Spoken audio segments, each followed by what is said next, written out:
দুই বাচ্চার মা, চার বাচ্চার মা পরকীয়া প্রেম করে আরেকটা ছেলের হাত ধরে পালিয়ে যায়। যে নারী স্বামী রেখে সন্তান রেখে আরেকটা পরপুরুষের হাত ধরে পালিয়ে যায়, ওটা নারী না, ওটা নারী জাতির কলঙ্ক, বিশ্বাসঘাতক নারী। কেমনে পারলাম আর স্বামী রেখে সন্তান রেখে আরেকটা ছেলের হাত ধরতে? কেমনে পারো, কেমনে পারো মা? এই কথা বল না কেন? বাড়ি হলো সেই টাঙ্গাইল, চলে আসছে দিনাজপুর। কি হয়েছে মা? বলে এই গ্রামের বলতো। কি করছে? বলে মোবাইলে আমার সাথে প্রেম করেছে। আর কি করেছে? বলে আমরা স্বামী স্ত্রীর মতো হোটেলে ছিলাম। তো কি হয়েছে? বলে এখন ফোন ধরে না, বিয়ে করবে না। তো সমস্যা কি মা? বলে আমি নিয়ত করে আসছি, যদি আমাকে বিয়ে না করে আমি আত্মহত্যা করে মারা যাব। তো বলতেছে তোমার আগে বিয়ে হয়েছে? বলে হ্যাঁ। তো আগের স্বামী কয় ডিভোর্স দিয়েছে, বাচ্চা দুইটা আছে। জোরে বলেন কি নাম? আর জোরে, জোরে হলো না। মিছিল করার অভ্যাস করেন, 16 বছর মিছিল করতে পারেননি, সামনে মিছিল করা লাগবে। কথা কোন ঠিক কিনা? জবান ছেড়ে সবাই আউযু বিল্লাহি মিনাশ শাইতানির রাজিম বিসমিল্লাহির রাহমানির রহিম। বিতাড়িত মোরদাদ শয়তানের কাছ থেকে আল্লাহ পাকের কাছে আশ্রয় প্রার্থনা চাচ্ছি। পরম করুণাময় দয়ালু আল্লাহ তাআলার নামে শুরু করছি। সকলের মুখস্থ আছে না? আমার সঙ্গে তেলাওয়াত করুন। ইন্না আ'তাইনাকাল কাউসার ফাসাল্লি লিরাব্বিকা ওয়ানহার ইন্না শানিয়াকা হুয়াল আবতার। আল্লাহু আকবার। যে কোনো আয়াত বা সূরার তাফসীর করতে হলে কোন প্রেক্ষাপটে কোন সময় আল্লাহ তাআলা সেই সূরাটি বা আয়াতটি নাজিল করেছেন, সেই নাজিলের প্রেক্ষাপট জানা দরকার আছে না নাই? আরবিতে বলা হয় শানে নজুল। যদি শানে নজুল আলোচনা করা হয় তাহলে তাফসীর বুঝতে সহজ হয়। তাহলে সূরা কাউসার বিশ্বনবীর উপরে আল্লাহ তাআলা কোন প্রেক্ষাপটে কোন সময় নাজিল করেছেন, একটু নাজিলের সময়কালটা তুলে ধরা দরকার আছে না নাই? যুবক যারা আছো নিরাশ হয় না, তোমরা যুবক আমিও যুবক, তোমাদের মনের দুঃখটাকে আমি বুঝি। তোমাদের জন্য স্পেশাল কিছু আলোচনা মাথার মেমোরিতে সেভ করা আছে, সময় মতো ডাউনলোড দিয়ে শোনায় দেব ইনশাআল্লাহ। বলা যায় না, তোমাদের আলোচনা হয়তো বা 52 মিনিট পরে শুরু হতে পারে। মা বোন যারা বসে আছেন, মা আপনারা অস্থির হবেন না, আপনাদের জন্য স্পেশাল কিছু আলোচনা আছে। হয়তো বা আপনাদের আলোচনা 1 ঘন্টা 3 মিনিট পরে শুরু হবে। অতএব একটু ধৈর্য নিয়ে বসেন, সবার জন্য আলোচনা হবে। টক ঝাল মিষ্টি আল্লাহর সৃষ্টি, কথা কি বুঝতে পারতেছেন? হ্যাঁ, একটু অপেক্ষা করেন, খালি শুরু করবেন, মজা আছে ইনশাআল্লাহ। কোরআনের কথায় মজা আছে না নাই? জি। আরেকজন বসা সামনে চুপচাপ বসে থাকবেন, চেয়ারটা ফাঁকা রাখবেন না। এই কথা একবারই আর জান কেউ, যে যে জায়গায় বসছেন খবরদার, জীবন যাবি চেয়ার ছাড়া যাবে না। হ্যাঁ, ঠিক আছে তো ইনশাআল্লাহ। সম্মানিত ভাইয়েরা আমার, বিশ্ব নবীর উপরে আল্লাহ তাআলা কোন প্রেক্ষাপটে কোন সময় সূরা কাউসার নাজিল করেছেন, নাজিলের সময়কালটা কেমন ছিল, তখনকার পরিবেশ পরিস্থিতিটা কেমন ছিল একটু বলবো। গভীর মনোযোগ দিয়ে শুনেন। বিশ্ব নবীর প্রিয় সাহাবী হযরত আনাস রাদিয়াল্লাহু তাআলা বলেন, আমরা চতুর্পাশ দিয়ে বসা, নবীজি কাবার হাতিমে হেলান দিয়ে বসা। আমি তাকায় দেখি নবীজির মনটা ভীষণ খারাপ, মুখটা মলিন, চোখের কোনা দিয়া অশ্রু ঝরতেছে। হযরত আনাস দেখে বলেন, কিছুটা সময় অতিবাহিত হয়ে যাওয়ার পরে আমি তাকায় দেখি নবীজি আমার মুস্কি মুস্কি হাসতেছেন। বলুন সুবহানাল্লাহ। হযরত আনাস রাদিয়াল্লাহু তাআলা বলেন, নবী গো, এই মাত্র দেখলাম আপনার মনটা খারাপ, মুখটা মলিন, চোখের কোনা দিয়ে অশ্রু ঝরতেছে, আবার কেন এবা মুস্কি মুস্কি হাসেন? আমার নবী কেন কাঁদেন, কেন হাসেন, এর পেছনেও রহস্য আছে না নাই? নবীজির কান্না করার কারণ হলো নবীজির কলিজার টুকরা ছেলে সন্তানগুলো জন্ম নেয়, আর এক এক ছেলে সন্তানগুলো মারা যায়। আবুল কাসেম মারা যায়, আবু তাহের মারা যায়, ইব্রাহিম মারা যায়। বাবা হিসাবে নবীর মনেও কষ্ট লাগে কিনা? অন্যদিকে নবীদের কাছের চাচা নাম হলো আবু লাহাব, ডেকে বলে ভাতিজা তোমার বংশে বাতি জ্বালানো কেউ থাকলো না, তুমি একটা লেজ কাটা, তুমি একটা নির্বংশ, তুমি একটা হাত করে জোরে কন্যা নাউজুবিল্লাহ। যদিও রাসূলের চারটা কন্যা সন্তান জীবিত ছিল, কিন্তু ছেলেগুলো জন্ম নেয় আর একে একে মারা যায়, আর কাছের লোক হইয়া সমালোচনা করে। আপনারাই বলুন বাজান, আল্লাহ না করুক আপনার আমার সন্তান যদি মারা যায়, কাছের আত্মীয় স্বজনদের উচিত বিপদের দিনে সান্ত্বনা দেওয়া। বাবা তুমি সবর করো, ধৈর্য ধারণ করো, জীবন মৃত্যুর মালিক আল্লাহ, আল্লাহ সন্তান দিয়েছে, আল্লাহ নিয়েছে, মন খারাপ করো না। আল্লাহ যদি চায় বছর না ঘুরতে আবারও তোমাদের ঘর আলোকিত করে সন্তান দিতে পারেন, তিনি কি? তার মানে কাছের মানুষদের উচিত বিপদের দিনে সান্ত্বনা দেওয়া। কিন্তু নবীর চাচা আবু লাহাব এতটাই খারাপ, সান্ত্বনা দেওয়া দূরের কথা, ডেকে বলে ভাতিজা তুমি একটা লেজ কাটা, তুমি একটা নির্বংশ। এই কথাগুলো যখন বলে নবী মনে মনে কষ্ট পায়। আমার ভাইয়েরা, নবীজির ছেলে সন্তানগুলো কেন মারা গেল? আল্লাহ তাআলা কেন শিশুকালে উঠিয়ে নিলেন? অনেক পয়গম্বরের সন্তান জীবিত ছিল যৌবন পর্যন্ত, প্রাপ্ত বয়স হওয়া পর্যন্ত, কিন্তু নবীজির একটা ছেলে সন্তানও কেন প্রাপ্ত বয়স হওয়া পর্যন্ত, কেন যৌবন পর্যন্ত জীবিত থাকলো না? কেন আল্লাহ তাআলা শিশুকালে উঠিয়ে নিলেন? এর পিছনে কারণ আছে না নাই? নবীজির ছেলে সন্তানগুলো শিশুকালে বিদায় নেওয়ার পিছনে কারণ আছে তিনটি। জোরে বলেন কয়টি? নবীর উম্মত হিসেবে জানতে মনে চায় না কি সেই তিনটি কারণ? কারা কারা শুনবেন দুই হাত তুলে দেখান, লিল্লাহি তাকবীর, হাত নামান। কি সেই তিনটি কারণ? যদি আমি বলতে চাই 3 নম্বর আয়াতের আলোচনা করা লাগবে, আমি 1 নম্বর আয়াত বাদ দেখি 3 নম্বরে যাব, নাকি আস্তে আস্তে শুরু করা যাক? নবীজির ছেলে সন্তানগুলো আল্লাহ তাআলা কেন উঠিয়ে নিলেন? কারণটা কি? কি সেই কারণগুলো? রহস্য কি? অনেক পয়গম্বর সন্তান জীবিত ছিল, নবীর ছেলেগুলো কেন জীবিত থাকলো না? আল্লাহ কেন উঠায় নিলেন? কি সেই তিনটি কারণ? নবীর উম্মত হিসেবে জানতে মনে চায় না? নবীর সম্মান মর্যাদা আমরা অনেকে বুঝি না। এক জায়গায় যা বললাম, ভাই বলেন তো আমাদের নবীর নাম কি? বলে হুজুর আব্দুল কাদের জিলানী। পীর সাহেবের নাম মুখস্থ আছে, কিন্তু আল্লাহ রাসূলের নামটাও ভুলে গেছে, এমনও মুসলমান আছে না নাই? এই চাচা কি বললাম? 12:30।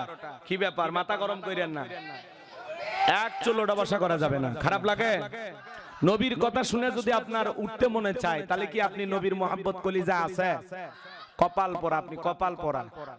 নবীর উম্মত হিসাবে নবীর কথা যে মজলিসে হবে সেখান থেকে ওঠার কোনো সুযোগ নাই, কারণ নবীর মোহাব্বত যদি দিলে থাকে, অন্তরে থাকে, ওঠার কোনো সুযোগ নাই। বসেন, ওয়াদা দিচ্ছেন না 12:30, আমি 12:30টার মধ্যে শেষ করে দেব। আর যদি বলেন হুজুর আমরা ওটা বসা করব, তাহলে 30 সেকেন্ড সময় দিলাম, কে কে যাবেন এখনই যান, 30 সেকেন্ড যান।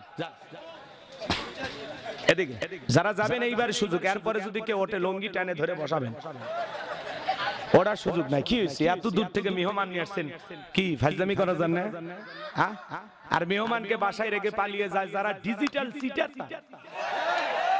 মেহমান আসলে কাছে বসা লাগে, আদর আপ্যায়ন করা লাগে। কি বলেন আব্দুল সামাদ সাহেব? কথা ঠিক আছে না?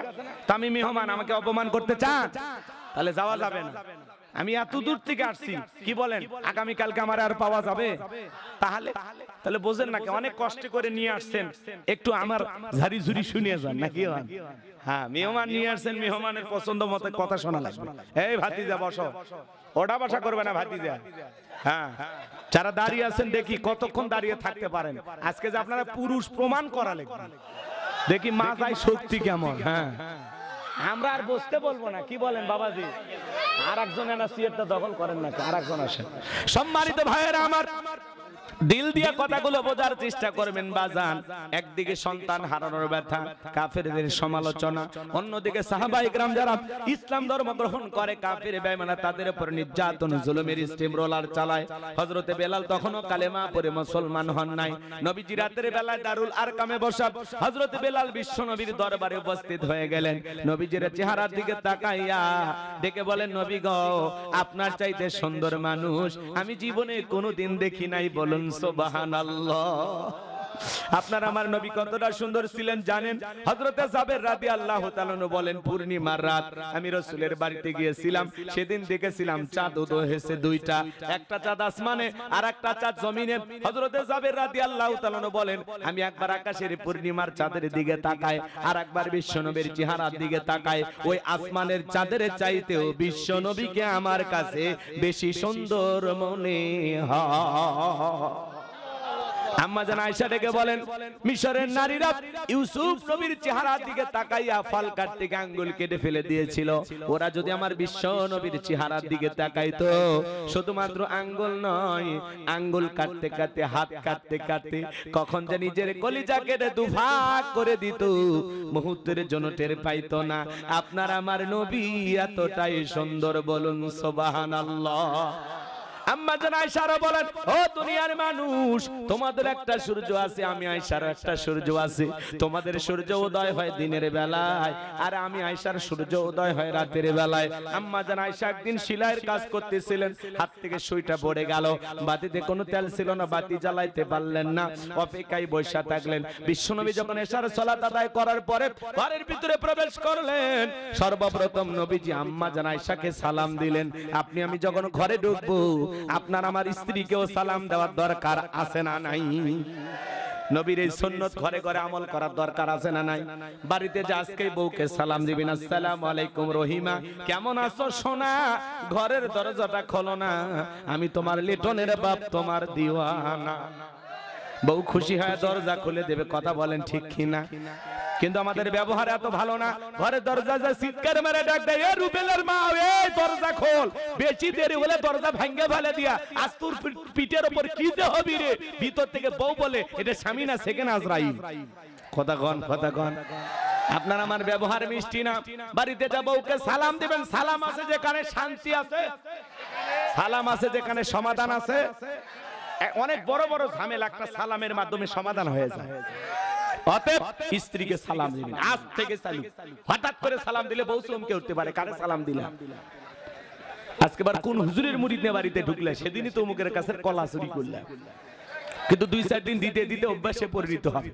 আর আমাদের পরিবারগুলি এমন হয়ে গেছে, স্বামীও সালাম দেয় না, বউ সালাম দেয় না, দুইজনে বোবা। বাড়ির যা বউ সালাম দিবেন, শোনেন, শুধু সালাম লয়, লোকজন যদি না থাকে বইয়ের হাতটা ধরে মুসাফা, হে যুবক কার হাত? বইয়ের হাত। পাশে বাড়ির ভাবির হাত না ধরলে ঝাঁটা দিয়ে পিটাইবে। বইয়ের হাত ধরে মুসাফা করবেন। একেবারে যদি ময়দান ফাঁকা থাকে, কোলাকুলি সেরে নেবেন। দাম্পত্য জীবনে সুখ আর শান্তি যদি পেতে চান, রাসূলের 4টা সুন্নাত আমল করা লাগবে। জোরে বলেন কয়টি? 4টি রোমান্টিক সুন্নাত আছে নবীজির। এই 4টি সুন্নাত আমল করলে মৃত্যু পর্যন্ত স্বামী স্ত্রী সম্পর্কে কোনো বিচ্ছেদ ঘটবে না, তালাক হবে না। আল্লাহু আকবার। কি সেই সুন্নাতগুলো জানার দরকার আছে না নাই?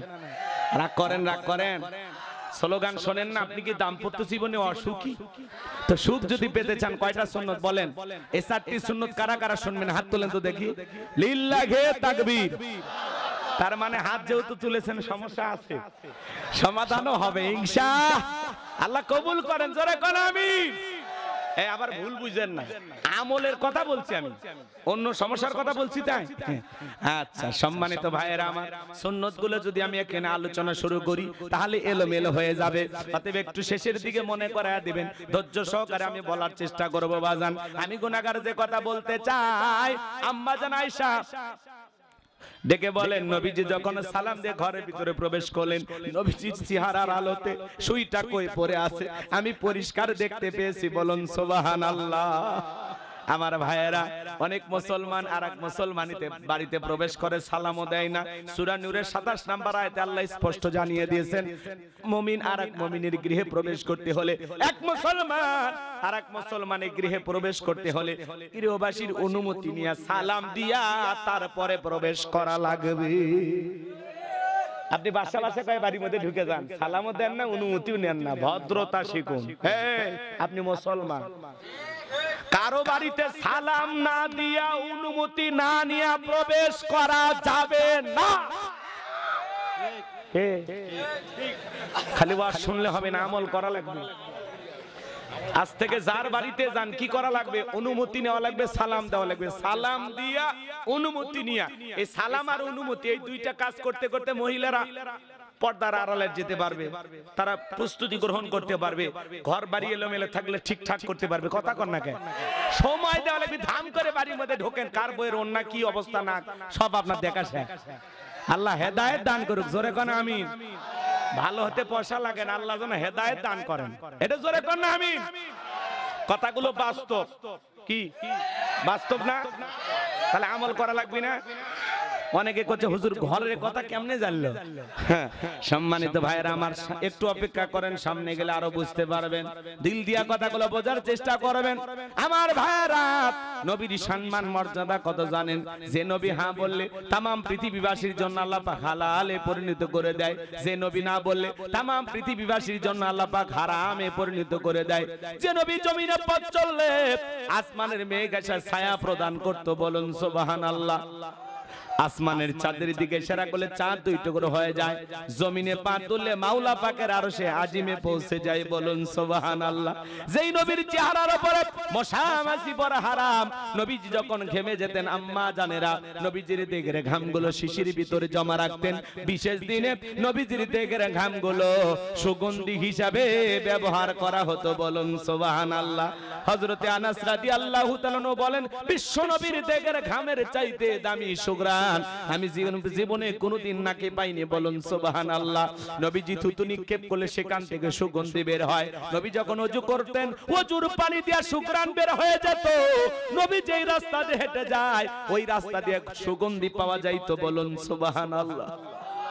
বোঝা যাইতো এই পথ দিয়ে হেঁটে গেছে নবী মুহাম্মদ সাল্লাল্লাহু আলাইহি ওয়াসাল্লাম। নবীর সম্মান মর্যাদা কত! যেই নবীর চেহারার দিকে তাকাইলে পেটের ক্ষুধা নিবারণ হয়ে যাইতো। যেই ছাগলের স্তনে দুধ নাই, বিশ্ব নবীর হাত লেগে গেলে দুধে পরিপূর্ণ হয়ে যেত। যেই খাবার 2-3 জন মানুষ খাবে, ওই খাবারে যখন বিশ্ব নবীর হাত লেগে যেত, শত শত মানুষ খাবার খেয়েও যেমন খাবার তেমনি থাকতো। নবীর সম্মান মর্যাদা কত, মুজিজা কত, সারা রাত আলোচনা করে শেষ করা যাবে না। সেই নবীর উম্মত হিসেবে আমরা খুশি না বেজার? একটু জোরে কোন সুবহানাল্লাহ। পাইলে নিরালাই গো নবী, পাইলে নিরালাই, পাইলে নিরালাই গো নবী, পাইলে নিরালাই। 2 কদমে চুমু খাবো, 2 কদমে চুমু খাবো, চরণ ধুলি মাখবো গাই। পাইলে নিরালাই গো নবী, পাইলে নিরালাই। জোরে কোন মারহাবা। সেই নবীর কাছে হযরত বেলাল, কথা মনে আছে না নাই?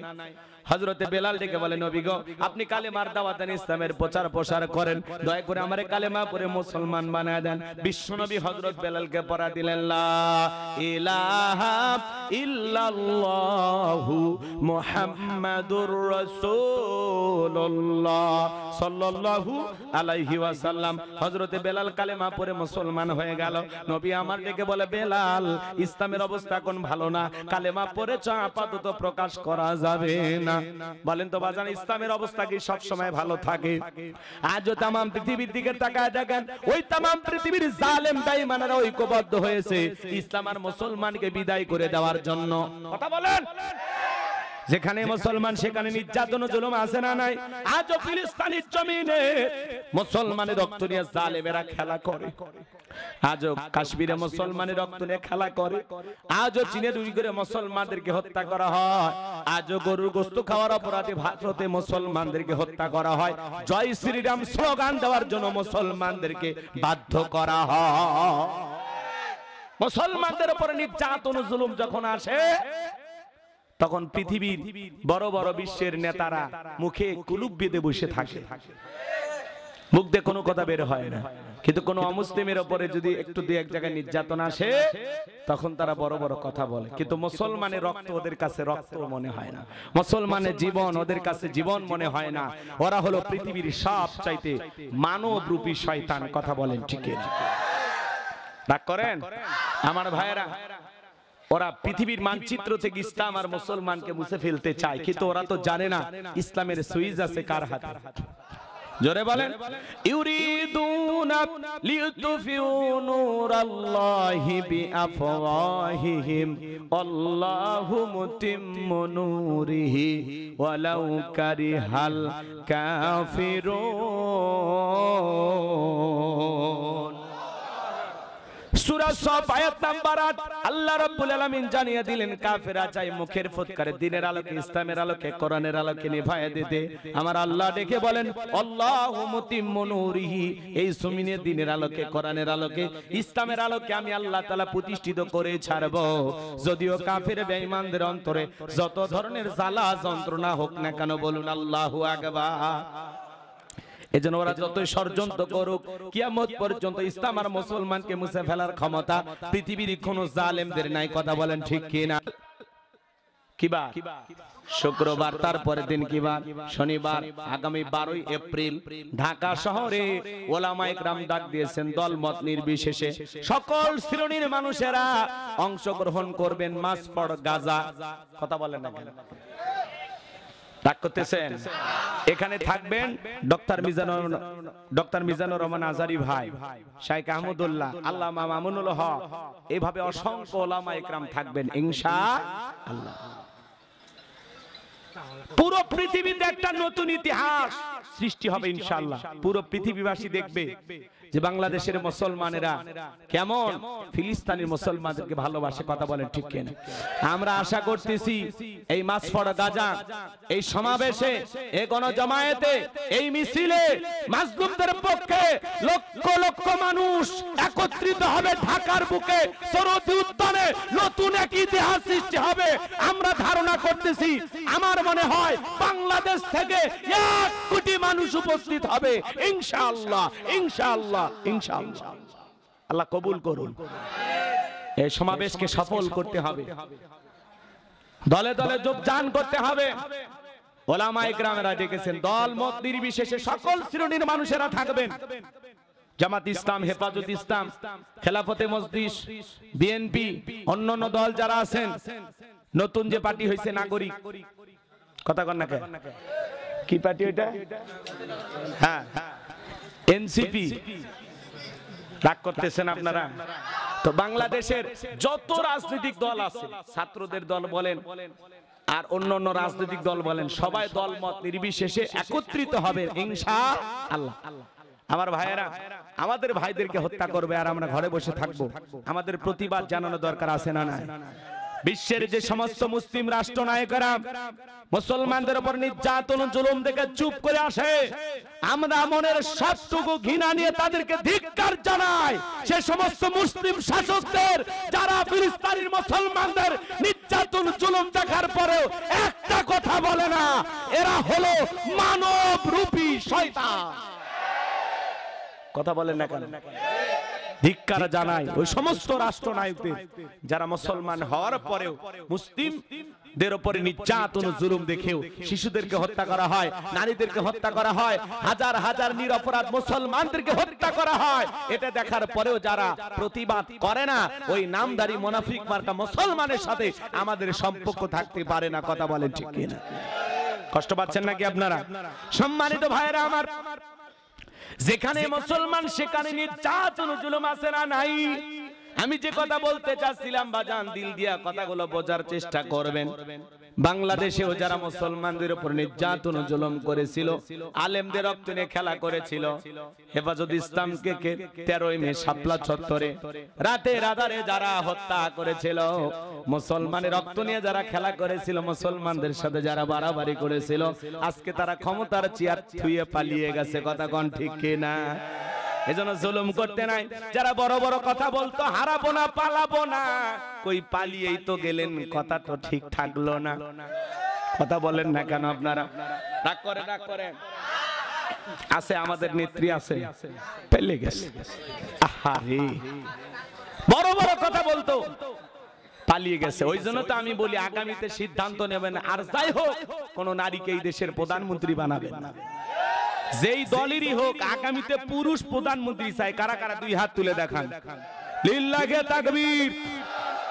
নারীদের দেখার দিন শেষ, আগামীতে পুরুষের বাংলাদেশ, পুরুষ হবে আমাদের প্রধানমন্ত্রী। মেয়ে মানুষের রাগ বেশি, জেদ বেশি, অভিমান বেশি, জানেন না?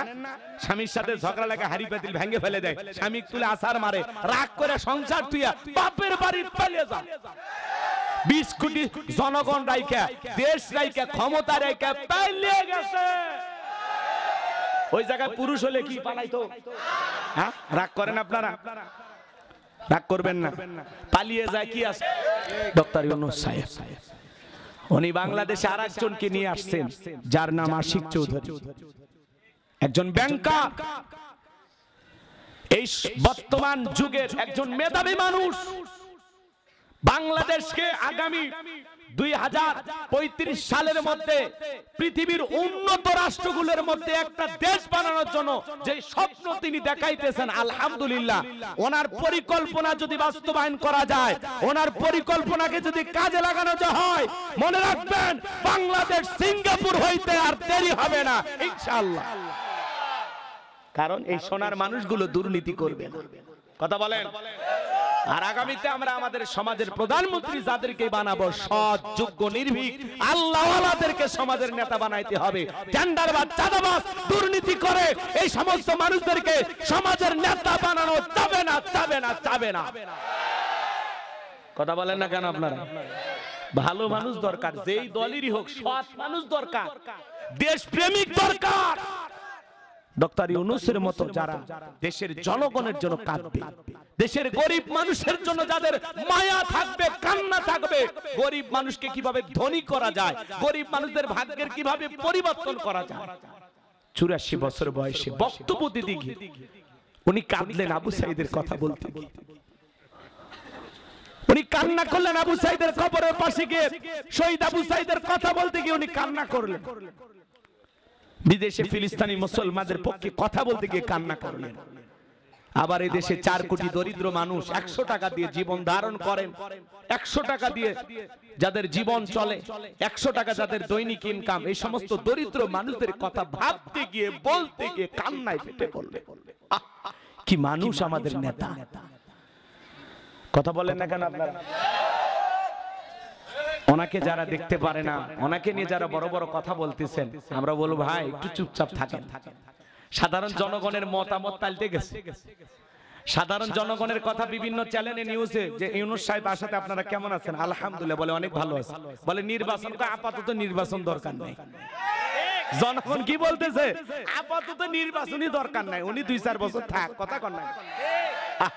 জনগণের মনের ভিতরে কি একটা পরিবর্তন আইসে গেছে। সবকিছুর বাজার নিয়ন্ত্রণে আছে, আলহামদুলিল্লাহ, অনেক ভালো আছি আমরা। কি বলেন, ভালো নাই? আল্লাহ যেন এই বাংলাদেশের উপরে শান্তি নাজিল করেন, আল্লাহ যেন শান্তির একটা বাংলাদেশ দান করেন। জোরে বলেন আমিন। কষ্ট পাইছেন? সম্মানিত ভাইয়েরা আমার, দিল দিয়া কথাগুলো বোঝার চেষ্টা করবেন বাজান। জনগণ মুখে মুখে বলতেছে যে আমরা সরকার পতনের আন্দোলন যদি করতে পারি, সেটা জনগণ দেখেছে। আর ডক্টর ইউনূসকে ক্ষমতার চেয়ারে রাখার জন্য কি আন্দোলন করা লাগবে ওইটাও আমরা জানি। কি কথা কয় না? বোঝেন নাই? বোঝেন নাই? জনগণ বলতেছে, হাজার হাজার জনগণ মিডিয়াতে সংবাদগুলো আপনারা দেখবেন, বলতেছে আমরা যদি সরকারকে পতন করাই আন্দোলন করতে পারি, তাহলে ইউনূস সরকারকে টিকে রাখার জন্য আমরা আন্দোলন করব। মারহাবা খান। উনি 2-4 বছর থাক না, কি হয় হোক, একটা ভাঙ্গা চাঙ্গা দেশ, এলোমেলে দেশ, একটু সাজাইয়া গোছাইয়া একটা গন্তব্যে নিয়ে যাক, তারপরে না নির্বাচন, তারপরে না নতুন প্রধানমন্ত্রী। একটু ধৈর্য ধরেন সবাই, দলমত নির্বিশেষে সবাই সহযোগিতা করেন। বৃদ্ধ মানুষ এই বয়সে এসে দেশের হাল ধরছে, একটু সবাই সহযোগিতা করেন না। কথা বলেন না কেন? এত তাড়াহুড়া করলে হবে? ওরা তো 41 সাল পর্যন্ত সত্যি যদি টিকে থাকতো, কি করতেন? কিছু করার ক্ষমতা ছিল? তাহলে সবাই আমরা দলমত নির্বিশেষে ওনাকে একটু সমর্থন দিব। উনি জ্ঞানী মানুষ, উনি থাকতে আসেন, উনি বুদ্ধিমান মানুষ, ওনাকে বলতে হবে না।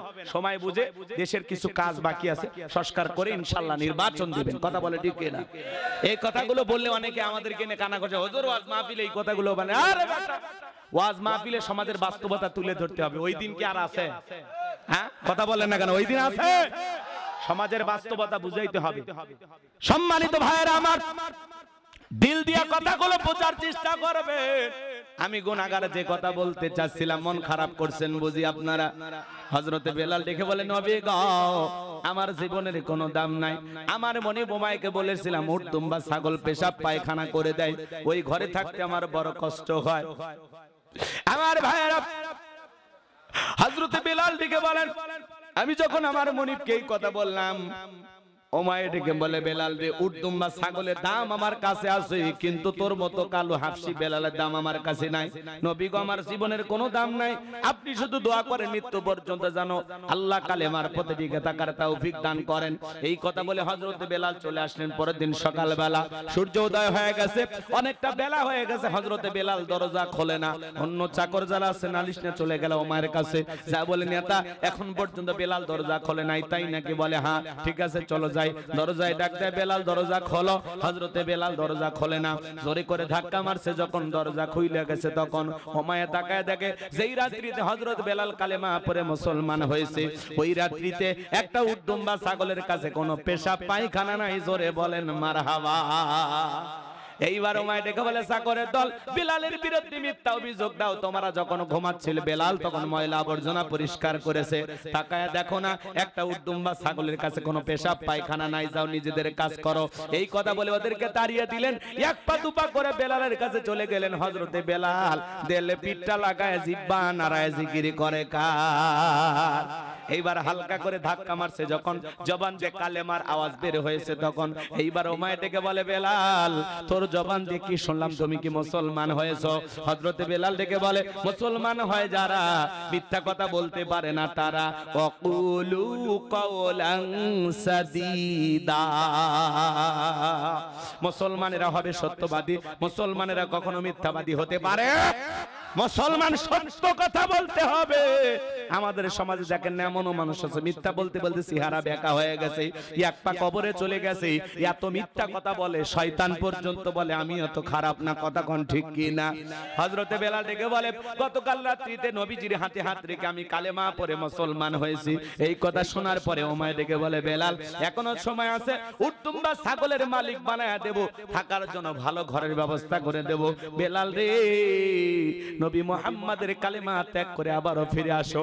হযরত বেলাল রাদিয়াল্লাহু তাআলা ডেকে বলেন আমার মনে বমায়া পৃথিবীর সব সম্পদ যদি দিতে চাও, দুনিয়ার কোন পার্থিব সম্পদের বিনিময়ে বেলাল তার ঈমান বিক্রি করবে না। বলে আমার কথা না শুনলে বড় নেতা আবু জেহেলকে খবর দেব। হযরতে বেলাল ডেকে বলে কোন বড় নেতা ছোট নেতা কাউকে কোনো কোনার টাইম নাই।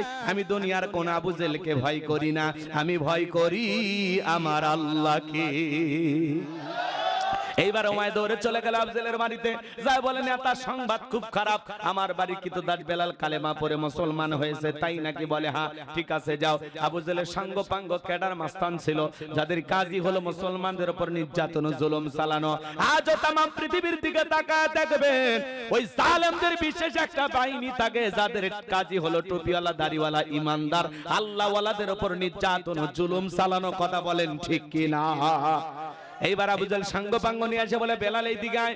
এ বেলালের সব কি শুনছি, তুমি কি নাকি মুসলমান হয়েছো? হযরতে বেলাল ডেকে বলে হ্যাঁ আমি মুসলমান হয়েছি। আবু জেহেল ডেকে বলে বেলাল আমি তোরে পার্সোনাল ভাবে মহব্বত করি, তুমি যদি চাও উট্টুম্বা ছাগলের মালিক বানায় দেব, থাকার জন্য ভালো ঘর বাড়ি বানায় দেব, ব্যবসা বাণিজ্য যদি করতে চাও দিরহাম টাকা পয়সা যা লাগে দেব। বেলাল তুমি চাইতে দিই, তোমার চাহিদাটা পূরণ করতে দেরি করব না। হযরতে বেলাল ডেকে বলে আবু জেহেল দুনিয়ার সব সম্পদ যদি আমাকে দিতে চাও, দুনিয়ার সব সম্পদ ছাড়তে রাজি, বিশ্ব নবীর কালেমা ছাড়তে রাজি নাই। বলুন সুবহানাল্লাহ। হযরতে বেলালকে এইবার আবু জেহেল ডেকে বলে এ বেলাল এত বড় লোভনীয় প্রস্তাব দিলাম রাজি হইলা না, সোজা আঙ্গুলে ঘিউ না উঠলে আঙ্গুলে একটু বাঁকা করা লাগবে। এই কথা বলে যুবকদের লেলিয়ে দিলে চাবুক দিয়ে পিটাও। হযরতে বেলালকে চাবুক দিয়ে পিটানো শুরু করা হলো। এরা যত জোরে চাবুক মারে বেলাল তত জোরে আল্লাহর কালেমার জিকির করে। বলুন আল্লাহু আকবার। চাবুক দিয়ে পিটাইতে পিটাইতে কালো চামড়াগুলো ফেটে রক্ত ঝরা শুরু হয়ে গেল। ইসলামের প্রথম মুয়াজ্জিন হযরতে বেলাল চাবুক দিয়ে পিটাইতে পিটাইতে যখন চামড়াগুলো ফেটে রক্ত ঝরতেছে, আবু জেহেল ডেকে বলে বেলাল চাবুকদের পিটাইতে পিটাইতে কালো চামড়াগুলো ফেটে রক্ত ঝরতেছে, তবু কি নবী মুহাম্মাদের কালেমা ছাড়বি না? হযরতে বেলাল ডেকে বলে, আবু জেহেল রে, মারতে মারতে যদি মেরেও ফেলে দাও, জীবনটা দিতে রাজি, নবীজির কালেমা ছাড়তে রাজি নাই। বলুন সুবহানাল্লাহ। এইবার আবু জেহেল ডেকে বলে, যুবকের দল, এই বেলালের পায়ে রশি লাগাও, উটের পায়ের সঙ্গে বাঁধো। হযরতের বেলালের পায়ে রশি লাগাইয়া উটের পায়ের সঙ্গে বেঁধে আরবের উত্তপ্ত গরম বালিতে ছেঁচড়াইয়া ছেঁচড়ানা ঘোরাগুলো, আরবের বালিগুলো এত গরম, চাল দিলে মুড়ি হয়ে যায়, এত উত্তপ্ত গরম বালি। বাবলা গাছের কাঁটাগুলো জিহ্বার ভিতরে পেরেকের মতো মারা গেল। বিকেল বেলা নিয়ে এসে বলে, বেলাল, চাবুক দিয়ে পিটাইলাম, পায়ে রশি লাগায় নিয়ে ঘুরলাম, এত নির্যাতন জুলুম করা হলো রে বেলাল, তারপরে কি নবী মুহাম্মাদের দল ত্যাগ করবি না? হযরতে বেলাল ডেকে বলে, আবু জেহেল রে, বেলালের নিঃশ্বাস থাকবে যতদিন, বেলাল ইসলামের পথে টিকে থাকবে ততদিন। বলুন আল্লাহু আকবার। এইবার আবু জেহেল যুবকদের বলে দিল, যাও বিশাল বড় একটা পাথর নিয়ে আসা বেলালের বুকের উপরে চাপায়া দাও। কয়েকজন যুবক মিলে বিশাল বড় একটা পাথর নিয়ে আসা হযরতে বেলালের বুকের উপরে চাপায়া দিয়া, আবু জেহেল মনে করলো পাথরের চাপার আঘাতে বেলাল মারা যাবে, এই কথা ভেবে কাফেররা চলে গেল।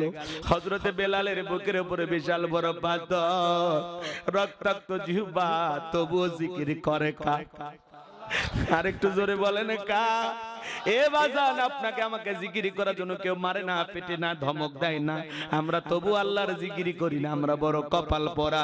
হাদিস শরীফের ভিতরে আসছে, যার জিহ্বাটা আল্লাহর জিকিরে তরুতাজা থাকে, আল্লাহর জিকিরে ভিজা থাকে, ওই জিহ্বাওয়ালা মানুষ কোনোদিন জাহান্নামের আগুনে জ্বলবে না। বলুন সুবহানাল্লাহ।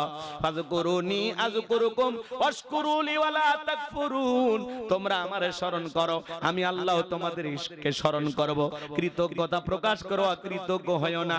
এজন্য বাজান, মাঠে কাজ করতে করতে জিকির করা যায়, ব্যবসা বাণিজ্য করতে জিকির করা যায়, দোকানদারি করতে করতে জিকির করা যায়, রাস্তা দিয়ে পথ চলতে চলতে জিকির করা যায়। সব সময় জবানে চালু রাখবো জিকির, সুবহানাল্লাহ, আলহামদুলিল্লাহ, আল্লাহু আকবার, লা ইলাহা ইল্লাল্লাহ, লা ইলাহা ইল্লাল্লাহ, সুবহানাল্লাহি বিহামদিহি, সুবহানাল্লাহিল আযীম। এগুলো জবানে হালকা, আমি জানের পাল্লায় সওয়াব অনেক বেশি। বলুন সুবহানাল্লাহ। আমার ভাইরা দিল দিয়ে কথাগুলো বাজান, রক্তাক্ত জিহ্বানে চোখের পানি ছেড়ে দেয়। হযরত বেলাল কাঁদে আর ডেকে বলে, আল্লাহ, বুকের উপরে পাথর থাকার কারণে তোমার মতো মালিকের জিকির করতে বড় কষ্ট হয়। তুমি তো সেই আল্লাহ, ইব্রাহিমের জন্য যদি নমরুদের আগুনকে ফুলের বাগান বানায় দিতে পারো, ও আল্লাহ, তুমি কি পারো না বেলালের বুকের পাথরটাকে তুলার মতো নরম বানায় দিতে? হযরতে বেলাল দোয়া করতে দেরি, আসমানের মালিক আল্লাহ দোয়া কবুল করতে দেরি করে নাই। বেলালের বুকের পাথরটাকে আমার আল্লাহ তুলার মতো নরম বানিয়ে দিয়েছেন। বলুন সুবহানাল্লাহ। আশিক রাসূল বেলাল, নবীর পাগল বেলাল, নবীকে কতটা ভালোবাসতেন জানেন? বিশ্ব নবী যখন মক্কা নগরীতে পথ চলতো, বেলাল একবার ডানে যায় আর একবার বামে যায়। নবী আমার ডেকে বলে, বেলাল, বুঝি না, একবার ডানে যাও একবার বামে যাও, কারণটা কি? হযরতে বেলাল ডেকে বলে, নবী, আপনি কালিমার দাওয়াত ইসলামের প্রচার প্রসার করেন, ওই কাফেররা হলো আপনার শত্রু, আপনাকে টার্গেট করে যদি ডান থেকে তীর নিক্ষেপ করে গো নবী, ওই তীরটা যেন সর্বপ্রথম আমি বেলালের বুকের ভিতরে ঢোকে, আবার বাম থেকে যদি তীর নিক্ষেপ করে গো নবী, ওই তীরটা যেন সর্বপ্রথম আমি বেলালের বুকের ভিতরে ঢোকে। আমি বেলাল মারা গেলে ইসলামের ক্ষতি হবে না, আপনি নবী মারা গেলে ইসলাম আর মাথা উঁচু করে সামনের দিকে দাঁড়াবে না। চিৎকার মেরে বলুন আল্লাহু আকবার। সেই বেলালের উপরে নির্যাতন জুলুমের কথা বিশ্ব নবীর কান পর্যন্ত যখন পৌঁছে গেল, নবী আমার ডেকে বলা, আবু বকর, বেলালের কষ্টের কথা আর সহ্য হয় না, যাও যাও, তুমি আমার বেলালের জন্য একটা কিছু করো। হযরত আবু বকর সিদ্দিক রাদিয়াল্লাহু তাআলা কয়েক গুণ দাম বেশি দিয়া গোলামীর জীবন থেকে হযরত বেলালকে আজাদ করলেন। কাফেররা যখন বেলালের রুমে প্রবেশ করলো, হাত বাঁধা পা বাঁধা, বুকের উপরে পাথর, ওরা তাকায় দেখে বেলালের নিঃশ্বাসের সাথে পাথর ওঠে আর নামে। হযরত আবু বকর বেলালকে আজাদ করলেন, মুক্ত করলেন। এই যখন ইসলামের অবস্থা, একদিকে সন্তান হারানোর ব্যথা, অন্যদিকে সাহাবায়ে কিরামদের উপর নির্যাতন ও জুলুম, এজন্য নবীজির মনটা ভীষণ খারাপ। নবীর যখন মন খারাপ, নবীকে সান্ত্বনা দেওয়ার দায়িত্ব কার? আমার আল্লাহ ডেকে বলে, জিবরাইল, এ জিবরাইল, আমার বন্ধুর মা নাই, বাবা নাই, আমি স্যার আমার বন্ধুর কেউ নাই রে জিবরাইল। আমার বন্ধুর মনটা হয়েছে ভারী, আমি আল্লাহ সইতে নাহি পারি। লাহু মাহফুজ থেকে সূরা কাউসার নিয়ে যায় আমার বন্ধুর উপর নাজিল কর তাড়াতাড়ি, বলুন আল্লাহু আকবার। নবী আমার ডেকে বলে, আনাস, আমার কান্না করার কারণটা তোমরা জানো, কিন্তু আমার মুস্কি হাসি দেওয়ার কারণ হলো এই মাত্র আসমান থেকে জিবরাইল এসে আমার উপরে সূরা কাউসার নাজিল করলো। বিশ্ব নবী তখন মুস্কি মুস্কি হাসলেন আর সাহাবায়ে কিরামদের সামনে তেলাওয়াত করে শুনিয়ে দিলেন। জবান ছেড়ে সবাই তেলাওয়াত করুন, ইন্না আ'তাইনাকাল কাউসার ফাসাল্লি রাব্বিকা ওয়ানহার ইন্না শানিয়াকা হুয়াল আবতার। আল্লাহু আকবার। আমার আল্লাহ রাব্বুল আলামিন বলেন, ইন্না আ'তাইনাকাল কাউসার। আল্লাহু আকবার। আমার আল্লাহ বলেন, অবশ্যই আমি আল্লাহ পাক আপনাকে হাউজে কাউসার দান করেছি। এই হাউজে কাউসার পৃথিবীর অন্য কোন নবী রাসূলকে আল্লাহ তাআলা দান করেন নাই। আপনারা আমার নবীকে আল্লাহ তাআলা হাউজে কাউসার গিফট করেছেন, হাউজে কাউসার দান করেছেন। ইন্না আ'তাইনাকাল কাউসার, নিশ্চয়ই আমি আল্লাহ পাক আপনাকে হাউজে কাউসার দান করেছি। এই হাউজে কাউসারের পানি দুধের মতো সাদা, মধুর চাইতে মিষ্টি, পানির মতো ক্লিয়ার। ওই কঠিন কিয়ামতের ময়দানে যেদিন সূর্য হাত মাথার উপরে চলে আসবে, সূর্যের গরমে মাথার মগজ টকবক করে গলবে, সূর্যের তাপে জমিনটা তামার জমিন হয়ে যাবে। যেদিন পাহাড় পর্বত নদী নালা খাল বিল বিল্ডিং ইমারত কোনো কিছু থাকবে না, কুল্লু মান আলাইহা ফান, এই পৃথিবীর জমিনের সবকিছু আল্লাহ তাআলা ধ্বংস করে দেবেন, পৃথিবীর কোনো কিছু থাকবে না। ওই কঠিন কিয়ামতের ময়দানে বেঈমানদের জিহ্বা নাভি পর্যন্ত ঝুলে আসবে। ওই কঠিন কিয়ামতের ময়দানে কেউ কারো উপকারে আসবে না। ইয়াউমা ইয়াফিরুল মারউ মিন আখি ওয়া উম্মিহি ওয়া আবি ওয়া সাহিবাতিহি ওয়া বানি, যেদিন ভাই ভাইয়ের কাছ থেকে পালিয়ে যাবে, মা বাবা সন্তানদের কাছ থেকে পালিয়ে যাবে, স্বামী স্ত্রীর কাছ থেকে পালিয়ে যাবে, স্ত্রী স্বামীর কাছ থেকে পালিয়ে যাবে, সন্তানরা পিতা মাতার পরিচয় দেবে না। যেদিন কিয়ামতের ময়দান কায়েম হয়ে যাবে, এ বাজান বিচার দিবসের একদিন হবে 50,000 বছরের সমান। যেদিন আল্লাহর আরশের ছায়া ছাড়া আর কোনো ছায়া থাকবে না, ওই ছায়ার ভিতরে আল্লাহ তাআলা 7 শ্রেণীর মানুষকে ছায়া দান করবেন। ওটা হলো কিয়ামতের ময়দানে আল্লাহ তৈরি করা ভিআইপি গ্যালারি, সেখানে আল্লাহ তাআলা তার প্রিয় গোলামদেরকে স্থান দেবেন।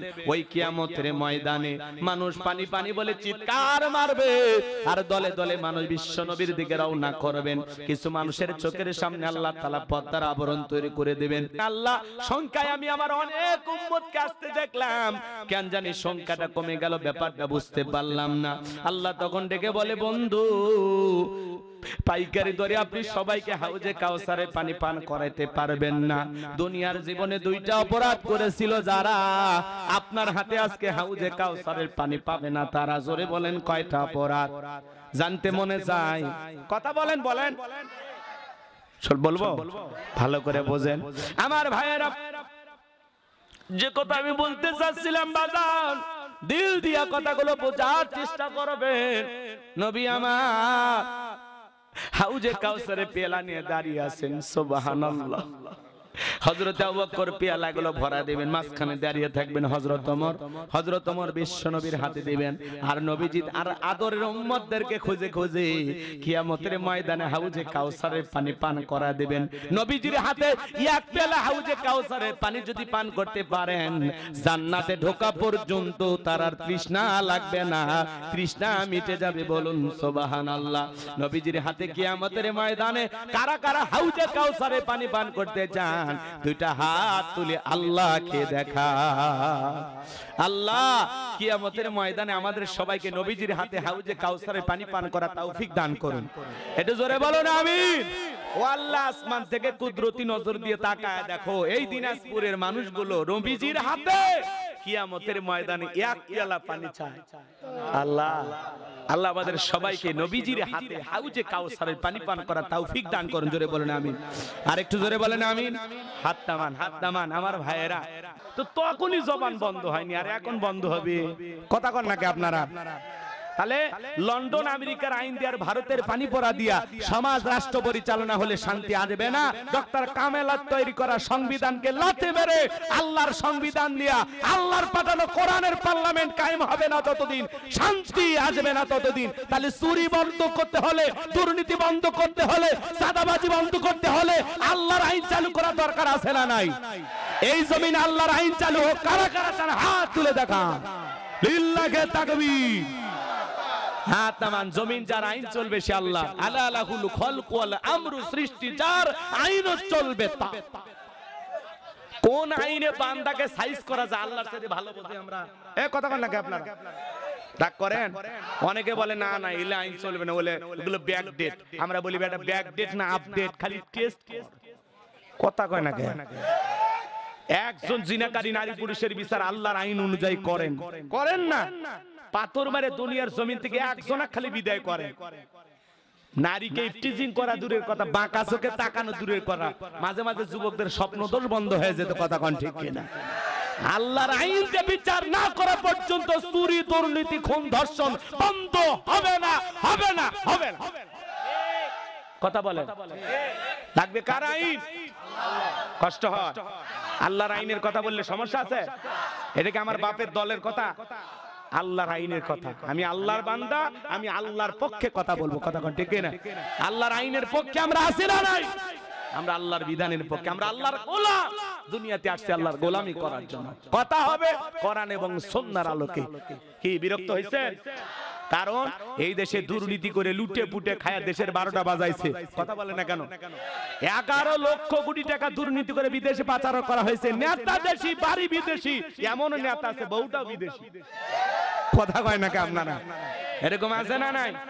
হাজার হাজার বিঘে জমি জোর করে দখল করছে। ব্যাংকে কত হাজার কোটি টাকা এক এক নেতার। আহারে, নেতার বইয়ের অ্যাকাউন্টে টাকা বেশি। নেতার সাথে নেতার বইয়ের অ্যাকাউন্টে টাকা বেশি। কথা কন নাকি আপনারা? হাজার হাজার কোটি টাকার জায়গা জমি সব ফেলে নেতারা পাইলে গেছে। আছে 5-10 কোটি টাকা দামের গাড়িগুলো গ্যারেজে পড়ে আছে। এমপি মন্ত্রী নাই, সব ভাইগে গেছে। কথা বলেন। মন্ত্রীরা সব কোথায় গেল? এমপিরা সব কোথায় গেল? কোথায় কাদের কাকা? ওদের সারা দেশটা এখন লাগে ফাঁকা ফাঁকা। পালাবো না। কথা কানে পালাবো না, পালাবো না, পালাবো না, যাই না তাদের দেখা। ওদের সারা দেশটা এখন লাগে ফাঁকা ফাঁকা। আইন মন্ত্রী আটকে গেল আইনেরই ফাঁকে। দাড়ি সারা দরবেশটারে ভণ্ড ভণ্ড লাগে। দাড়ি কেটে নৌকা চড়ে পালাচ্ছে। ওরা জীবন দিয়েছে তাও নৌকা সারেনি। দাড়ি সারা দরবেশটারে ভণ্ড ভণ্ড লাগে। এখন অবশ্য দীর্ঘদিন জেলখানে থাকার কারণে আবার নতুন করে দাড়ি। কথা বলেন না কেন? শুনেছি ভাই কত নেতা নেত্রী খাইতেছে ভাই ডান্ডা। বিচারপতি কালামানিকের ফাটিয়েছে নাকি আন্ডা।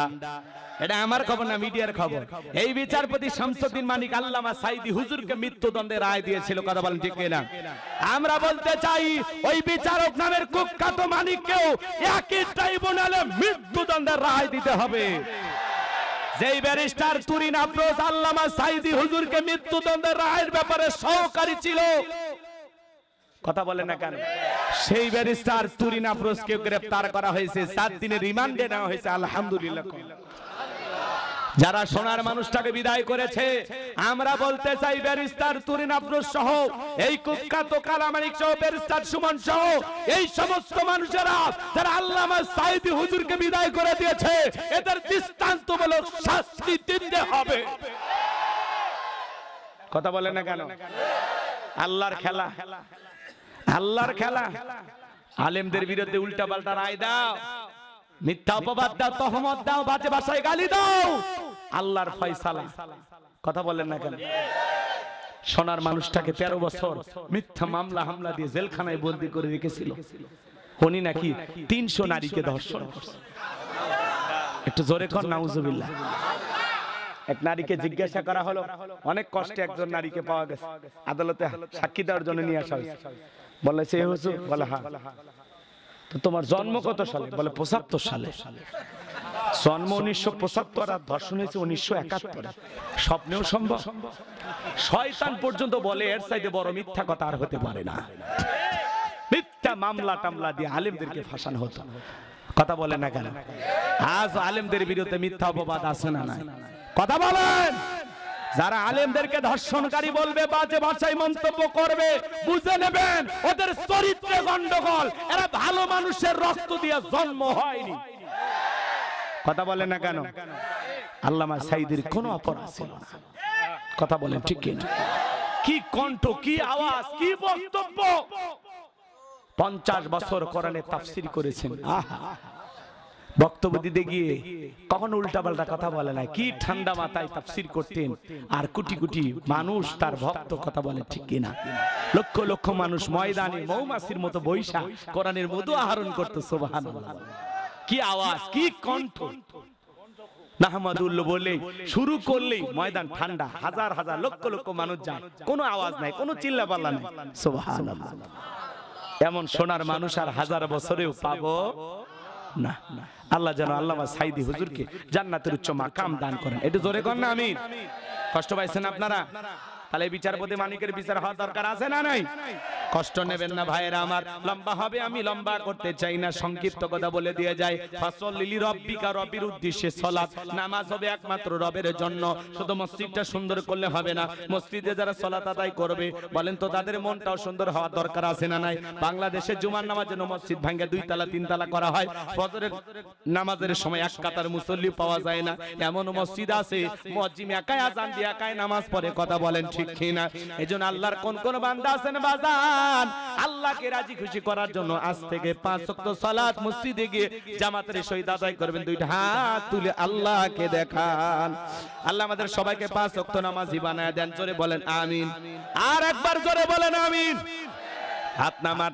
2 নাম্বার হলো ওয়ানহার। ওয়ানহার মানে কুরবানি করা, নিজের আমিত্বকে কুরবানি করা, অহংকারকে কুরবানি করা, নিজের ভিতরে থাকা পশুসুলভ আচরণকে কুরবানি করা। শহীদ আবু সাঈদের মতো দেশের জন্য কুরবানি হওয়া, মুগ্ধ ভাইয়ের মতো কুরবানি হওয়া।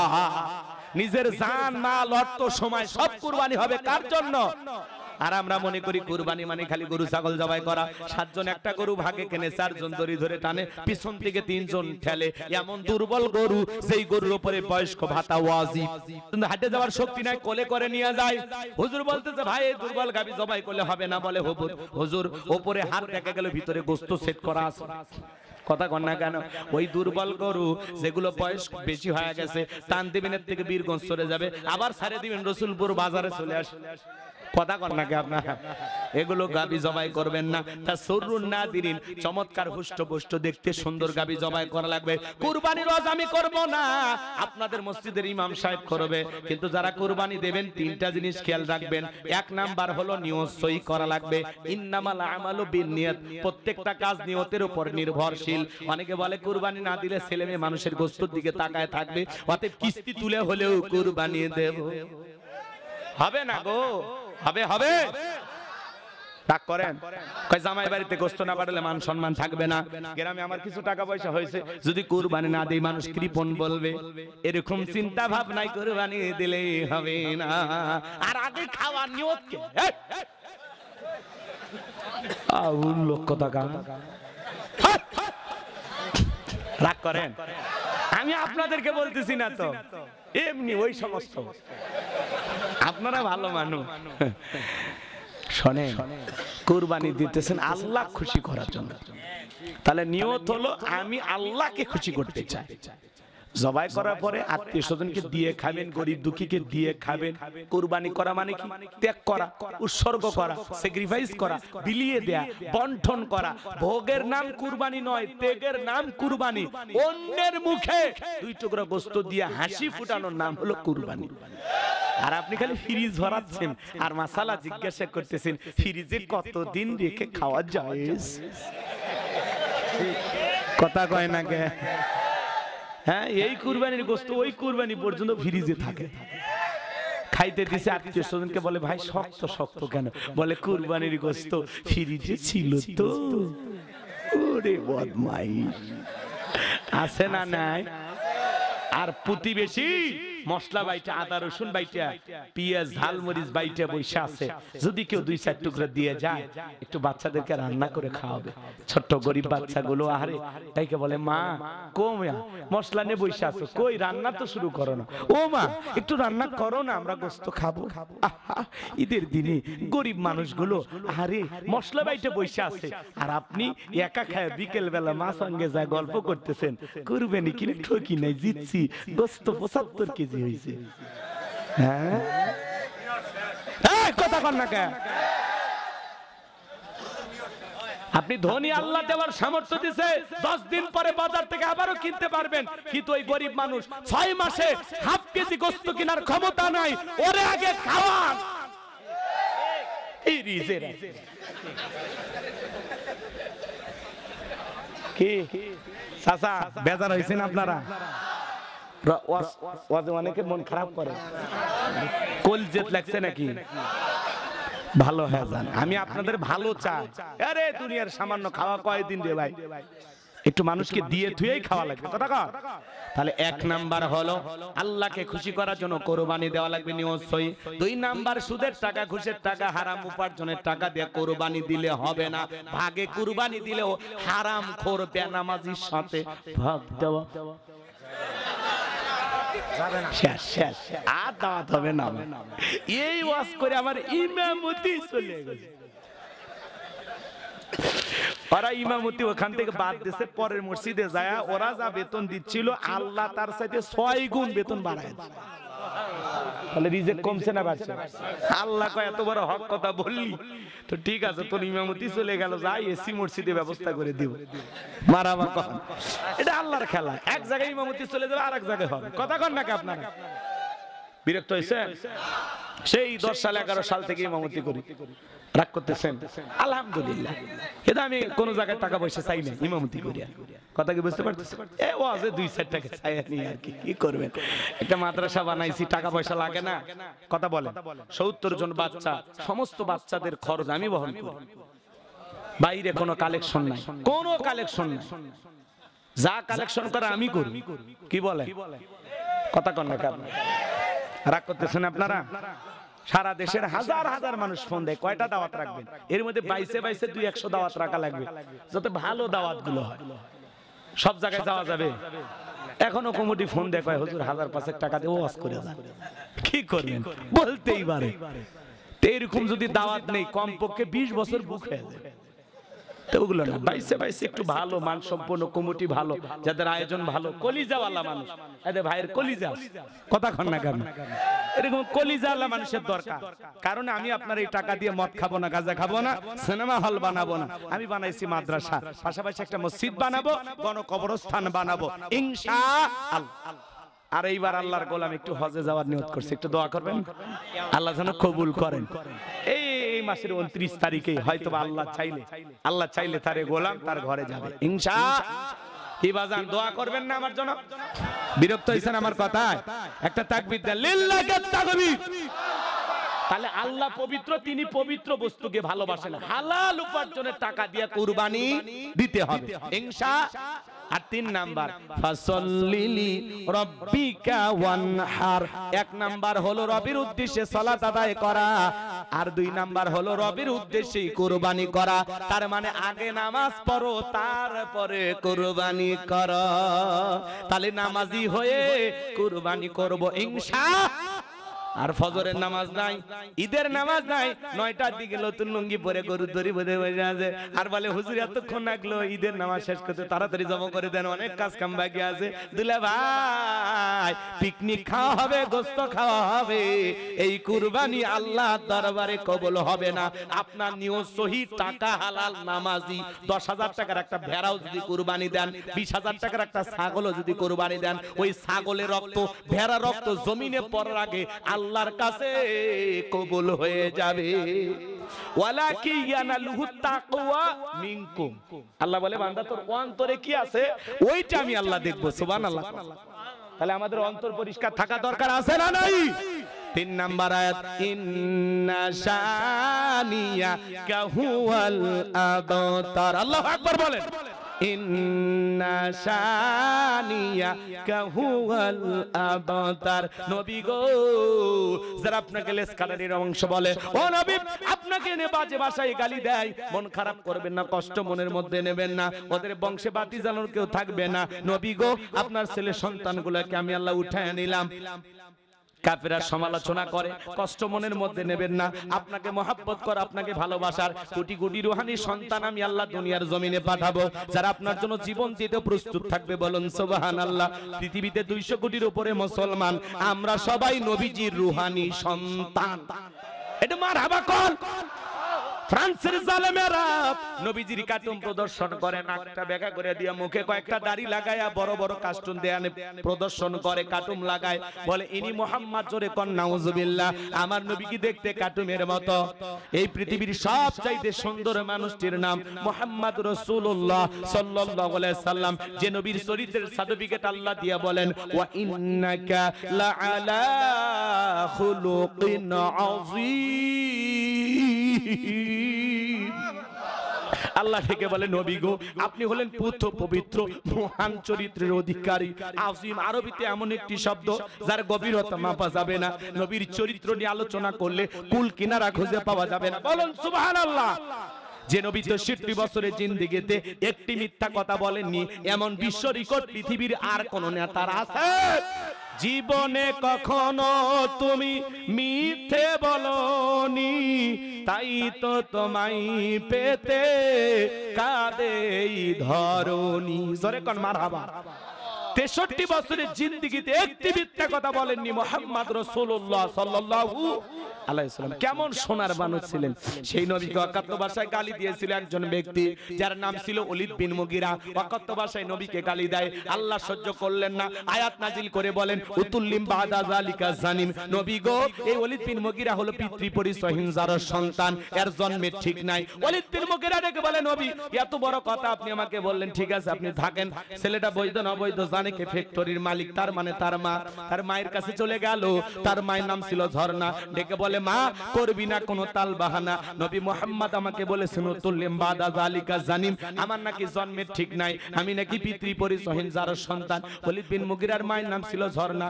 মনে মনে ভাবে এত গোপন তত্ত্ব নবী জানলো কেমনে? নবী তো জানতেন না, নবীকে জানিয়ে দিয়েছেন তিনি কে। এইবার ওলীদ বিন মুগীরার মা বলতেছে, বাবা আমারও বয়স হয়ে গেছে, মিথ্যা আমি বলবো না। ব্যবসা বাণিজ্যের কাজে তোর বাবা এতটাই ব্যস্ত থাকতো, আমার যৌবনের সোনালী দিনগুলো চলে যায়, তোর বাবা আমার ফিরেও তাকায় না। দেখবেন যে ভাইয়েরা যখন বিদেশে থাকে, এলাকায় দেবর আমদানি কমে না বাড়ে, ওরা স্লোগান দেয়, ভাবি ভাইয়া তোমার বর, আমি যে দেবর। ভেবে দেখো ভাবি কার কত দাবি, ভাই গেছে মালয়েশিয়ায়, আমি তো দেশে আছি। কথা কন নাকি আপনারা? মহিলা সাথে যা গুনগুন করে গান গায়, সে যে কেন আসে না, কিছু ভালো লাগে না, এবার আসুক তারে আমি মজা দেখাবো। বলে ভাই নাই তাতে কি ভাবি, আমি তো আছি। সুযোগ পাইলে ভাবির ঘরে ঢুকে বলে, ভাবি আপনার যে চেহারা দেখে মনে হয় না যে আপনার বিয়ে হয়েছে। এই বদমাইশ ছেলে, বিয়ে না হলে ভাবি ডাকলি কারে? কথা কয়। ভাবি তো ডিজিটাল, ভাবি এগুলো শুনে খুশি হয়ে যায়। ভাবি যদি নেককার আল্লাহওয়ালা হইতো, হাফেজা আলেমা হইতো, ভাবির অন্তরে যদি আল্লাহর কোরআনের জ্ঞান থাকতো, দেখে বলতো কুল্লিল মুমিনিনা ইয়াগুদ্দুনা মিন আবসারিহিম। আল্লাহ বলেছেন মুমিন পুরুষের দৃষ্টি থাকবে নিচের দিকে। দেবরে আমাকে দেখার অধিকার আছে, কিন্তু আমাকে দেখার অধিকার তোর ভাইয়ের আছে, কিন্তু তোর জন্য আমাকে দেখা জায়েজ নাই, ঘর থেকে বের হয়ে যা। এ কথা কন নাকি আপনারা? মা বোন যারা আওয়াজ শুনতেছেন, মা দুইটা পুরুষ হইতে দূরে থাকবেন, একটা দেবর আর একটা দুলা ভাই। এরা হলো মৃত্যু তুল্য, বিষাক্ত সাপের চাইতেও ভয়ঙ্কর। কথা কয় নাকি? বোনেরা শুনে যান, জীবনে কোনোদিন দেবর আর দুলা ভাইয়ের মোটর সাইকেলে উঠবেন না। ভাঙ্গা রাস্তা থেকে এমন ব্রেক ধরবে, টের পাবা তখন।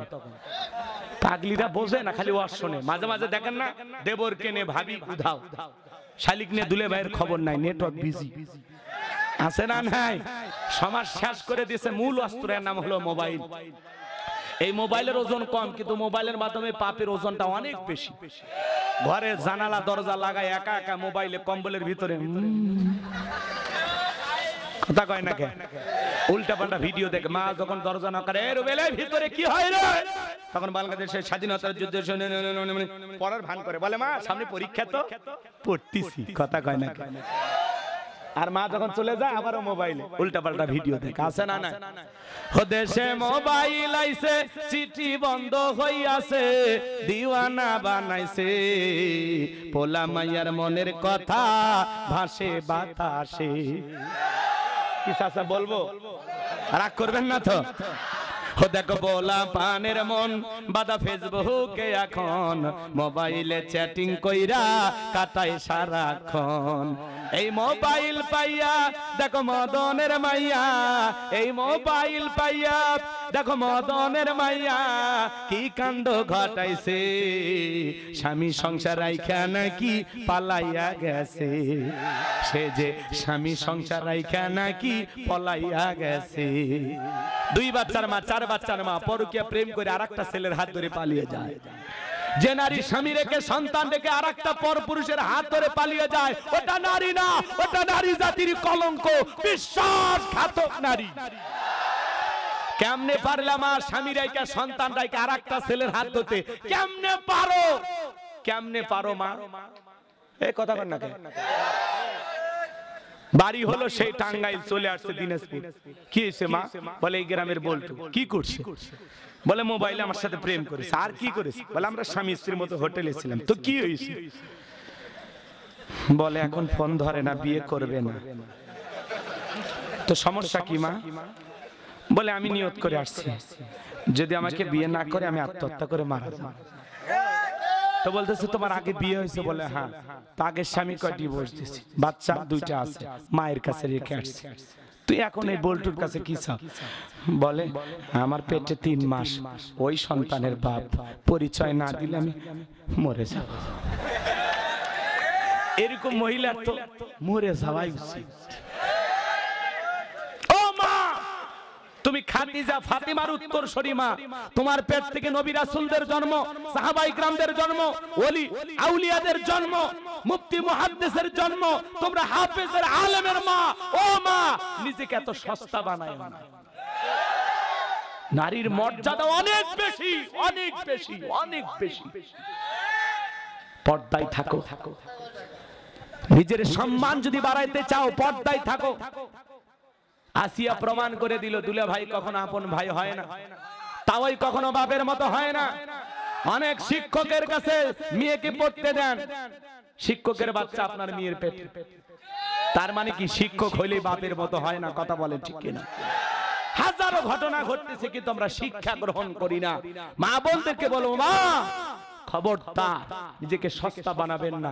আল্লাহ বলেন ওয়াকারনা ফি বুয়ুতিকুন্না ওয়ালা তাবাররাজনা তাবাররুজাল জাহিলিয়াতিল উলা, নারীরা তোমরা ঘরের ভিতর অবস্থান করো, খবরদার জাহিলিয়াতের যুগের মেয়েদের মতো নোংরা অশ্লীল পোশাক পরে নিজের দেহকে প্রদর্শন করো না। ও মা, পর্দা আপনাকে নিরাপত্তা দেবে, পর্দা আপনাকে সিকিউরিটি দেবে। পর্দাশীল নারীর উপরে আল্লাহর রহমত নাজিল হয়। যে নারী বোরকা পরবে, পর্দা করবে, ঢিলা ঢালা বোরকা পরে হাত মোজা পা মোজা লাগায়া রাস্তাতে হেঁটে যায়, মনের অজান্তে শ্রদ্ধা সম্মানে মাথাটা নত হয়ে আসে। নারীর আসল সৌন্দর্য হলো পর্দা। আর আপনার দেহের সৌন্দর্য, আপনার রূপ লাবণ্য দেখার একটা পুরুষের অধিকার আছে, তার নাম হলো আপনার স্বামী। পাগলিরা স্বামীর জন্য সাজে না, বিয়ে বাড়িতে দাওয়াত পাইলে আর মার্কেটের খবর পাইলে আর আব্বার বাড়িতে যাওয়া লাগলে সাজে। সাজা লাগবে স্বামীর জন্য। বলতে বোঝেন তিরমিজি শরীফের হাদিস, আল্লাহ রাসূল বলেছেন কোন মাইক শেষ, এই মাইক বাজে না কেরে বা? আচ্ছা ঠিক আছে, এই শেষের দিকে কয়েক মিনিটের মধ্যে শেষ করে দেব। কষ্ট হয়, খারাপ লাগে? লিল্লাহি তাকবীর। এই বক্সের আওয়াজ শোনা যায় না? এই বক্সের কাগজ খুলে দাও, বক্সের পর্দা খোলো। ওয়াল লাগিচ্ছে না, পর্দা লাগবে জায়গা মতো। আচ্ছা এদিক খেয়াল। খারাপ লাগতেছে নাকি আপনাদের বাজার? নারীদের পর্দায় রাখার দরকার আছে না নাই?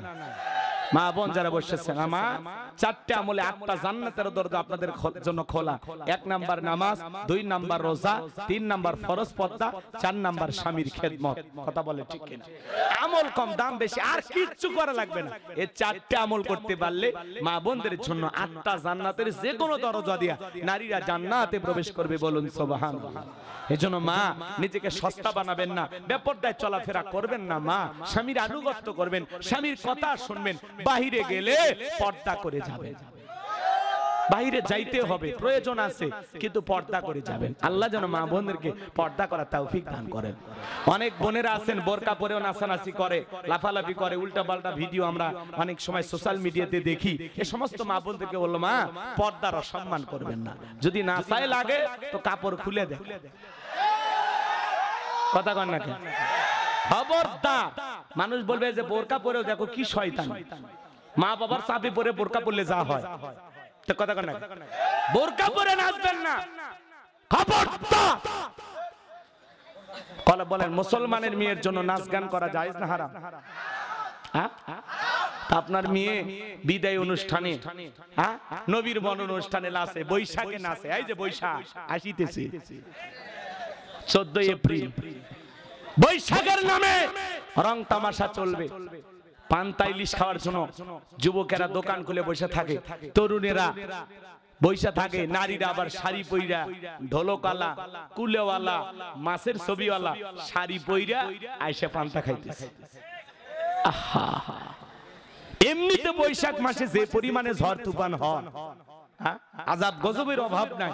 আল্লাহর কাছে দোয়া করা লাগবে, আল্লাহ এই বৈশাখ মাসের কাল বৈশাখী ঝড় থেকে, তুফান থেকে আল্লাহ আমাদের সমাজকে হেফাজত করো, আমাদের ফসলের জমিগুলোকে আল্লাহ হেফাজত করো। তা না কইরা আমরা উৎসব করি, নাচানাচি করি, মঙ্গল শোভাযাত্রা করি, রং তামাশা করি, রং মাখামাখি করি, রং বেরঙের শাড়ি পরি। কথা বলে না, এক কালারের ম্যাচিং পাঞ্জাবি পরছে স্বামী, বউ ম্যাচিং শাড়ি পরছে, পরে সাজে গুজে খোপায় ফুল দিয়ে যাচ্ছে, মনে হয় এরা মুসলমানের বাচ্চাই। কথা কন না আপনারা? এজন্য বৈশাখের নামে এই দেশে উল্টা পাল্টা কোনো কিছু করতে দেয়া হবে। আরে বৈশাখ মাস আসছে তো সমস্যাটা কি? আর ওরা গান গায়, বাজে রে বাজে ঢোল আর ঢাল, এলো রে পহেলা বৈশাখ। কথা কন না আপনারা? বৈশাখের নামে মেলা উৎসব চলবে, তরুণ তরুণেরা গান বাজাবে আর যাবে, মেলায় যায় রে, মেলায় যায় রে। আছে না? সমাজ শেষ হয়ে গেল। আল্লাহ আমাদের এই নোংরা অশ্লীল নৃত্য, গান, বাজনা অনুষ্ঠান থেকে আল্লাহ যেন আমাদের হেদায়েত দান করেন। বৈশাখের নামে কোন পিকনিক পার্টি, কোন সাংস্কৃতিক অনুষ্ঠান এগুলো করা যাবে না। মোরে মোরে গানের উৎসব চলবে না। এ যুবক, পহেলা বৈশাখে কোনো গানের উৎসব হবে না। ওই মাছের ছবিওয়ালা, গিটার তবলাওয়ালা, কুলাওয়ালা, ছবিওয়ালা এগুলো পোশাক পরবি না। তাহলে আমি বলবো বৈশাখ পালন করা, আপনারা বলবেন যাবে না। বৈশাখ পালন করা। এই আমাদের দুইটা উৎসব নাই, ঈদুল ফিতর আর ঈদুল আজহা। আর কোন উৎসব লাগে? এমনি ঝড় তুফানে বাঁচা যায় না চাচা। বৈশাখের যে ঝড়, গুনাহ যত বাড়াবেন ঝড় তুফান তত বেশি হবে। জলস্থলে যত বিপর্যয় সব বান্দার দুই হাতের কামাই। এজন্য পহেলা বৈশাখের নামে রং তামাশা করা যাবে। আল্লাহ যেন আমার নারী, পুরুষ, তরুণ তরুণী, যুবক যুবতী সবাইকে আল্লাহ যেন হেদায়েত দান করেন। এটা জোরে কর না আমিন। আরেকটু জোরে বলেন আমিন। আবার অনেকে বলে এই বছরে ভাত ওই বছরে খাইলাম। হ্যাঁ, ফেসবুকে ছবি ছাড়ে, কি বলে আমার স্ত্রীর হাতে বানানো পান্তা আর ইলিশ খাইলাম, কত বছরের খাবার কত বছরে খাইলো, এগুলো নিয়ে ছবি পোস্ট করে। বউকে নিয়ে ঘুরতে বের হলে সেই ছবি ছাড়ে। যে নিজের বইয়ের ছবি ফেসবুক আইডিতে ছাড়ে, এর রুচিতে সমস্যা। বউ হলো পার্সোনাল জিনিস, পাবলিসিটি করা জিনিস না। আমার বউ আমি দেখবো, কথা কোন ঠিক কিনা? বইয়ের ছবি ফেসবুকে, কি বোকা! একটা সুন্দরী বউ পাইছে মানে দেখান ছাড়া ওই মাথা ঠিক না। মানুষ দেখানি লাগবে যে আমার বউটা কেমন, দেখো। এই তোমার বউ সুন্দরী, অন্য পুরুষের বদ নজর লাগলে অবস্থা ভালো না খারাপ? বোঝেন সুন্দর পাইছো আলহামদুলিল্লাহ, যত্নে রাখো, অবহেলা করো না, ভালোবাসা দাও। কথা বলেন ঠিক কিনা? খবরদার, আল্লাহ যেন আমাদের হেদায়েত দান করেন। অনেক কথা বলার ছিল, আমি আর ওইদিকে যাব না, কষ্ট হচ্ছে আপনাদের। তাহলে এই সমাজে মোবাইল এসে সব শেষ করলো। কথা বলেন ঠিক কিনা? নারী পুরুষের অবাধ মেলামেশা, পরকীয়া, এই যুবকদের তরুণীদের মেলামেশা, সবকিছু মূল অস্ত্র এই হলো মোবাইল।